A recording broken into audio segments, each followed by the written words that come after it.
Okay, as promised, today we are going to look at cosmology, which is basically looking at where the universe came from, how it's changed over time, and how it might change in the future.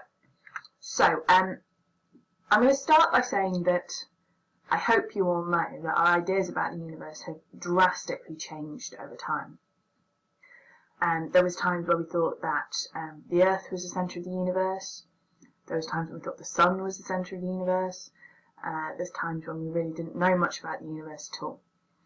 And over time, the way that people have looked at the universe and the things they've thought about have increased our understanding. And one of the things that was proposed is something called Olber's paradox, which is something that is a good place to start in terms of thinking about how our ideas have changed and where some of our current ideas came from.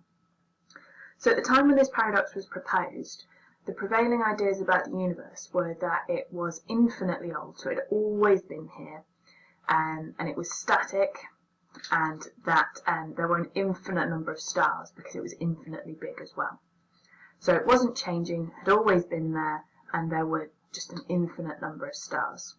Now the paradox says that if that is true, then if there are an infinite number of stars just distributed in an infinitely big space and they have always been there, then the light from all those stars should have reached us, which means that no matter where you look in the night sky, you should be able to see a star. So the night sky shouldn't be dark because there should be the light from all these stars that we've seen. Now, I have popped a link to another video which just illustrates that idea quite nicely. But this idea that the night sky isn't dark means that some of our assumptions here must be wrong. And the big one must be that the universe is infinitely old. Because if it's not infinitely old, that means that there could be stars that are far enough away that their light hasn't had enough time to reach us. And that's why the night sky can still look dark. So this paradox leads us to the idea that the universe must have had a beginning, which is something that you guys are quite familiar with. It doesn't seem weird to you for us to say the universe had a beginning. But when this was first being talked about, it was quite a revolutionary idea. Now, since Olber's paradox, we've changed the way that we think about the universe. And when we think about the universe, we apply something called the cosmological principle. What this says is that as long as we look at a big enough section of the universe, we can assume that it's isotropic, homogeneous, and that the laws of physics can be applied evenly everywhere across it. So isotropic means that it's the same in every direction, so it doesn't matter which direction you look through it, it'll look the same. Homogeneous means it's of uniform density. So we haven't got clumps where there's more stuff and clumps where there's less stuff. If we look at it on a big scale, it's very, very evenly distributed. And basically, the laws of physics apply everywhere. Well, that's pretty self-explanatory. That all the laws that we apply here on Earth, we can apply in space and at any point in the universe as well, as long as they are universal laws. Okay, so our view of the universe has already changed. And one astronomer who had a really big impact on how our view of the universe changed is this one here. So this is the first astronomer who measured the distance to another galaxy, and basically doing so confirmed that there are galaxies beyond the Milky Way, that we are not in the only galaxy. That started reinforcing quite how insignificant we are, really. So hopefully you all know that that is Edwin Hubble. And Edwin Hubble came up with a law. In 1929 he plotted redshift calculations, so redshift came from the Doppler effect that we were talking about last time. He looked at how the light was shifted from all these different stars, these different galaxies, very importantly that it was galaxies. And he plotted them on a graph, so he plotted their speeds against their redshift, and he found that there was roughly a straight line through them. So if we look at how fast they're moving away from us against the distance they are, we get this pretty rough straight line. So this implies, and led to Hubble's law, that the speed of recession of a galaxy is proportional to the distance to that galaxy. Now note I've underlined the word galaxy. In the exam, if you write star, you will not get the mark. So you have to be very careful, make sure you write galaxy. So basically, he's saying that V is proportional to D. Speed is proportional to distance. So let's stick in a constant of proportionality, why don't we? And let's call it a capital H, because a capital H stands for Hubble, because this is Hubble's constant. And it's approximately 70 kilometers per second per megaparsec. And I've just got that unit from the graph, because I had kilometers per second as the speed that it was moving away, and megaparsecs as the distance away it was. So that's just where kilometers per second per megaparsec comes from. Now, just as a little note, a megaparsec is 3.26 million light years, and Hubble's law does not work with some of the nearby galaxies that actually happen to be approaching us. So it's not perfect, as you could probably tell from the graph, but it does give us a pretty good approximation for figuring out how fast, based on how fast something is moving, how far away it should be. So what does this tell us about the universe? Well, it tells us that distant galaxies are moving away from us, and that the further away they are, the faster they're moving. So basically, the universe is expanding. So everything is moving away from everything else. So this is called like the balloon model of the expanding universe. Everything is getting away from everything. So the space between the galaxies expand, and all of the galaxies just grow further and further apart. Now, one of the interesting consequences of this is that we can use it to calculate an estimation of the age of the universe.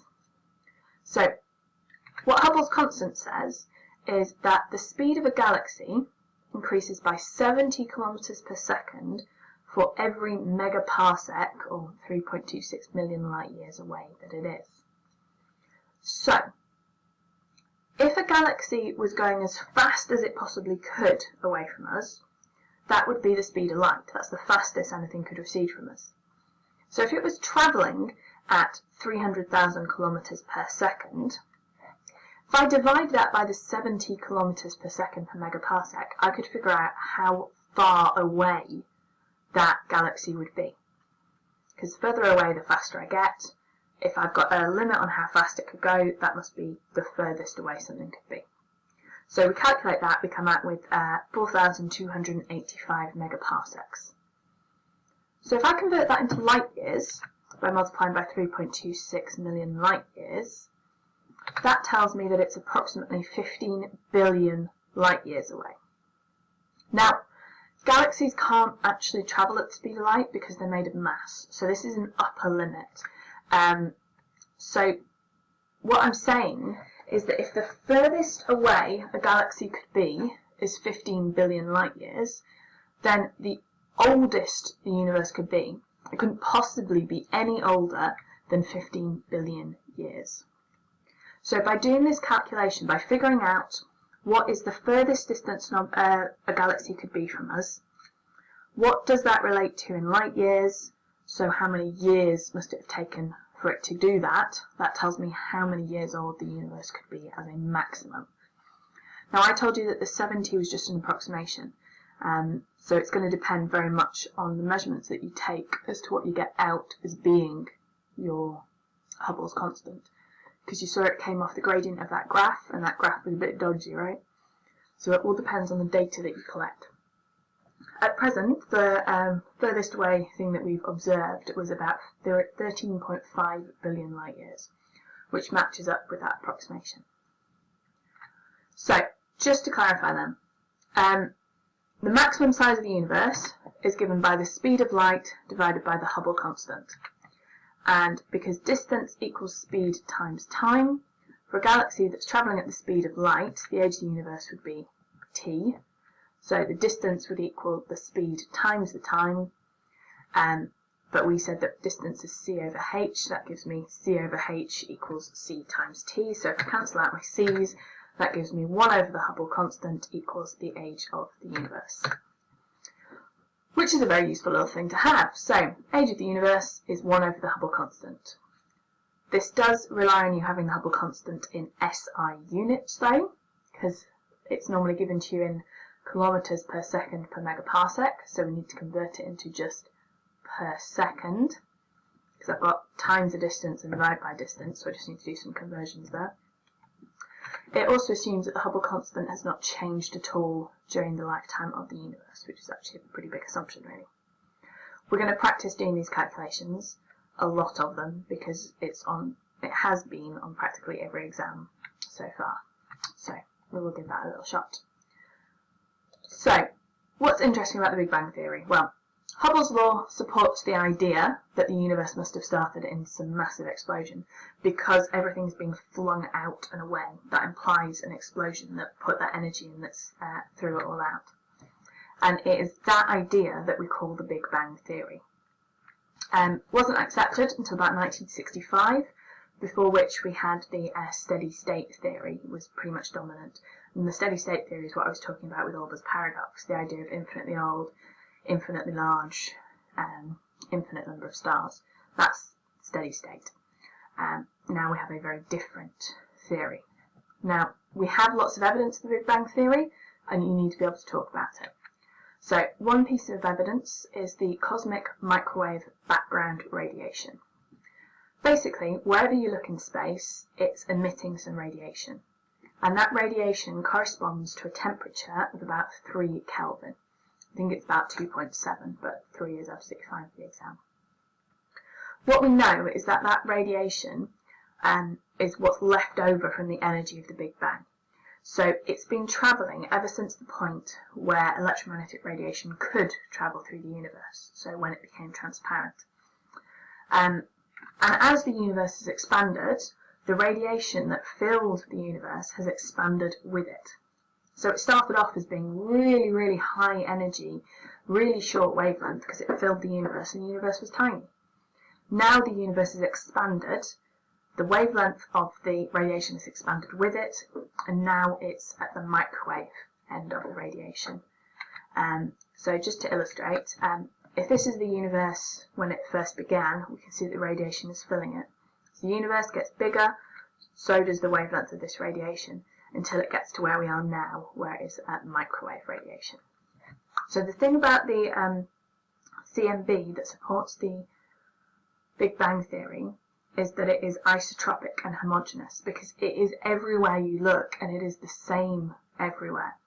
And that matches the idea of there having been this Big Bang. Okay?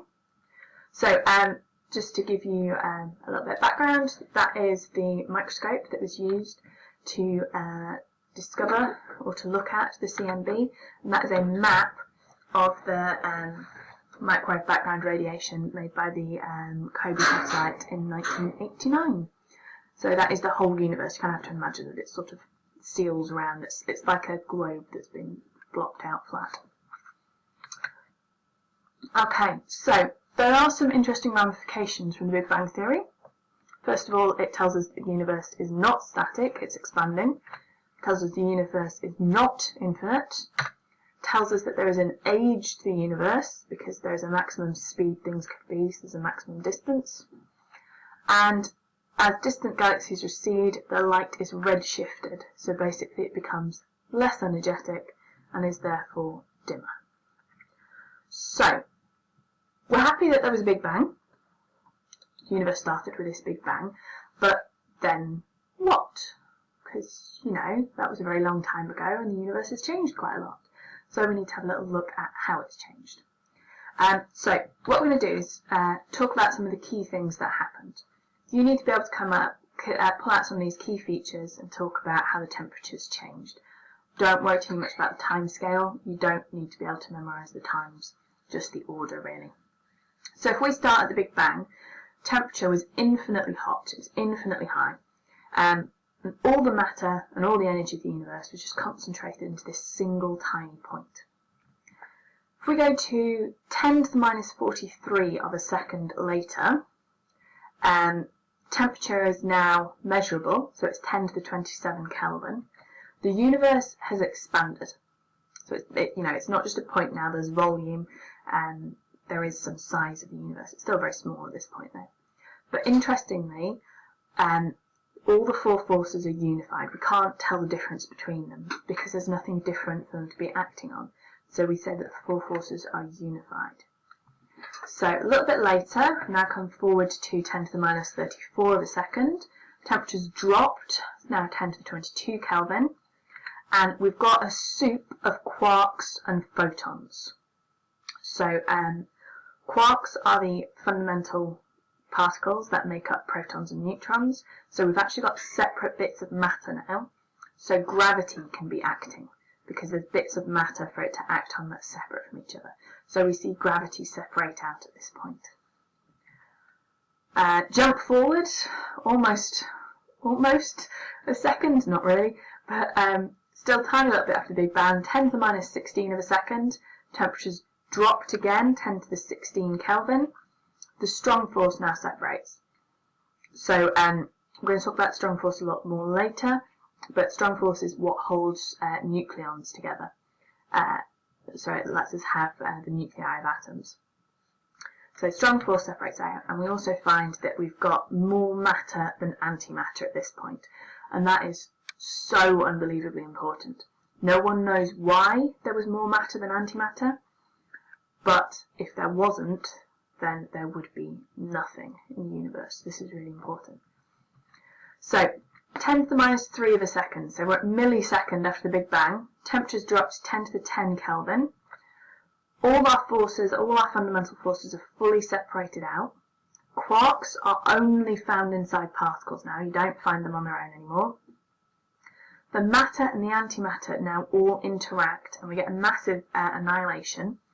And all that's left is that little bit of extra matter that there was. That's everything that makes up the universe now, that tiny little bit of extra matter. And we find that our protons and neutrons are in a ratio of 4 to 1. And that's really interesting because that's important for the way that the universe is now built up, that we have that ratio of protons and neutrons in 4 to 1. We're going to take a huge jump forward now, 100 seconds after the Big Bang. Temperature has dropped to 10 to the 7 Kelvin, and we find that we've got some helium and lithium. So this is what we're going to call primordial helium. This is helium that was made during the Big Bang. So its existence of this extra helium and lithium in the universe is evidence for the Big Bang. But we don't make anything larger than that because the universe has just cooled too much by this point. The universe is basically plasma though, so most of the electrons and protons are still unbound to each other, apart from these few bits of helium and lithium that are floating around. We're going to take a massive jump now, 100,000 years after the Big Bang. Temperature's down 10 to the 4 Kelvin. The universe is cooled enough that we have lots of atoms, so the electrons are now bound to the nuclei. The universe is transparent, so this is when the CMB gets formed, because now those electromagnetic waves are able to move through the universe. A million years after the Big Bang, we're at about 6,000 Kelvin, and we begin to see the first structures of the universe. So we begin to start seeing nebulae and stars beginning to form. So a billion years after the Big Bang, temperature is now about 17 Kelvin, and we see our first formation of heavy elements from the collapse of stars. So stars have gone all the way through their life cycle, and as a result we're left over with these heavy elements now. We get to 13 billion years after the Big Bang. Temperature is now 2.7 Kelvin. It's present day, and very importantly we still have this ratio of protons to neutrons being 4 to 1. So that's the history of the universe in a nutshell. What comes next is the question of what's going to happen to the universe later. Now, what I'm going to tell you are 3 very basic ideas that are things that you can talk about for the exam, but which are pretty much agreed by most of the scientific community to be very, very unlikely and missing a lot of information. So these are kind of old ideas, but they are what the exam board would like you to write. So, it boils down to 3 options. First of all, that the universe is going to have an open end, so it's just going to keep expanding endlessly. Second option is that the universe might be closed, so it might keep expanding up to a point, and then the expansion will pull back in on itself and it will crunch down into nothingness again. Or option number 3, the expansion slows continuously. So eventually it comes to an almost perfect equilibrium where it's no longer expanding and it's no longer contracting. Now, which of these 3 options it would be depends on how dense the universe is. Because if the universe is not very dense at all, the gravity is very small and it won't get pulled back in together. If the universe is very dense, then it will get pulled back, so we'll get the crunch. And if it's somewhere exactly in between in sort of a Goldilocks kind of zone, then we might get this flat universe. So, what we can do is use the cosmological principle to find the mean density of the universe. And it's about 10 to the minus 27 kilograms per meter cubed. So just by making observations and then assuming that it is isotropic and homogeneous, we can come up with this density for the universe. So we know what the density of the universe is, but what is the density that decides what happens to the universe? Well, that density is called the critical density. The critical density is the density that would lead you to having a flat universe, that magical, perfect density that means that the potential energy of the universe would equal the kinetic energy and we'll just enter this beautiful equilibrium. The way we calculate it is with this equation here. So the critical density equals 3 times the Hubble constant squared divided by 8 pi g, which gives you 9.5 times 10 to the minus 27 kilograms per meter cubed. So, if the density of the universe is bigger than the critical density, it will be closed. If it's less than, it will be open. If it's about the same, it will be a flat universe. So basically, we don't know because that number is very, very, very similar.